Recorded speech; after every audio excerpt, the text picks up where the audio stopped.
History or Fable by Thomas Francis O'Rahilly in Early Irish History and Mythology, published 2010. History or Fable. Section 3. The Genealogies. The Irish genealogists did their work thoroughly. Not only did they provide every Irish family of importance with a pedigree which went back to Mill of Spain or to Eath, Mill's uncle, but they also invented a pedigree of Mill's ancestors going back to Noah and hence to Adam. All this was accepted as indubitable truth by our native scholars. Mark Philibus in 1650, in the preface to his great genealogical compilation, stoutly affirms his belief in it. So does Tygo Roddy, who, writing in 1700, boasts that, quote, all the families of the Milesian race, end quote, can trace their pedigree back to Adam. As late as 1856, Eugene O'Curry is strongly inclined to make a similar claim, and deprecates the scepticism with which some would regard such pedigrees.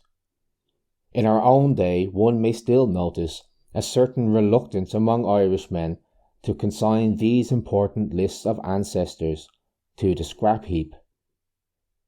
MacNeill at one time held that, quote, the extant genealogies of great families are substantially accurate as far back as the birth of our Lord, end quote. A few years later, in 1908, he is decidedly more sceptical. He has not, quote, a shadow of a doubt that the authentic genealogies reach back in no instance beyond the year 300 AD, end quote. Yet in 1919 we find him treating as historical the pedigree of the kings of Tara in the 1st and 2nd centuries AD, and in 1941 he treats the same pedigree as historical back to the middle of the 3rd century. The fact is that no trust can be placed in the pedigrees of pre-Christian times. The pedigree makers and the authors of Lerigavala worked hand in hand. Their object was the same, namely, to provide a fictitious antiquity for the Goidels and a fictitious Goidelic descent for the Irish generally.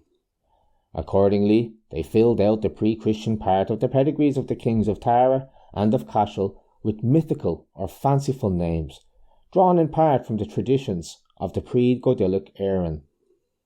It is sometimes argued that, because people have been known who could repeat their pedigree back for 7 generations, the pedigree of King Leary, who died 463, must be trustworthy for at least a couple of centuries previous to his time. Unfortunately, the cases are not parallel. The record that we possess of the ancestors of Leary was not derived from Leary himself or from any contemporary of his, but forms part of a lengthy pedigree invented several centuries after his death, in which his descent is traced back to the fabulous Mill. Moreover, as we have seen, the inventors of this and similar pedigrees were very far, indeed, from being animated by a desire for historical truth and accuracy. Indeed, one need not hesitate to say that their object was rather to disguise the truth. The Laginian pedigree is instructive in this connection. The death of Brasil, king of Lagan, is chronicled in the Annals of Ulster under 435 and 436. He was thus an elder contemporary of Leary, king of Ireland.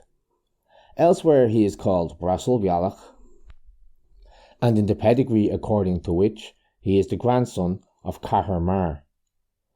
Accordingly, Mayer places the Fleurus of Cahir Mar, who he takes to have been an historical king, in the 4th century.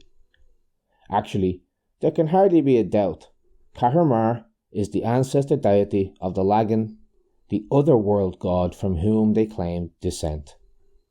Hence, we see that the compilers of the Laginian pedigree did not shrink from making a purely mythical personage grandfather of an historical king who lived in the early 5th century.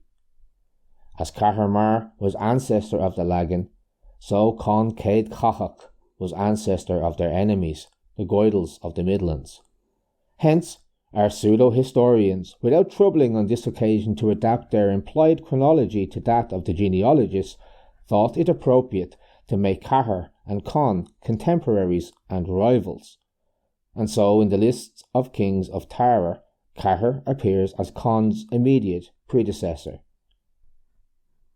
So in the tract on the Beruver, Cahir's grandson, Brasil Bialach, is said to have won a battle at Knavros against Con's great-grandson Carbri Lifachar, and to have slain 3 of Carbri's sons, although according to the pedigree, Carbri Lifachar was 5 generations removed from Leary, who historically was Brasil's junior contemporary. On the other hand, as we have seen, Feli Barrage, or Feli Roth, who fought battles in 510 and 516, is said to have been the son of Cahir Mar, which would imply that Cahir lived in the 5th century. It is vain to attempt to resolve these inconsistencies. The fact is that Cahir Mar, as a non-historical character, does not belong to any century more than another.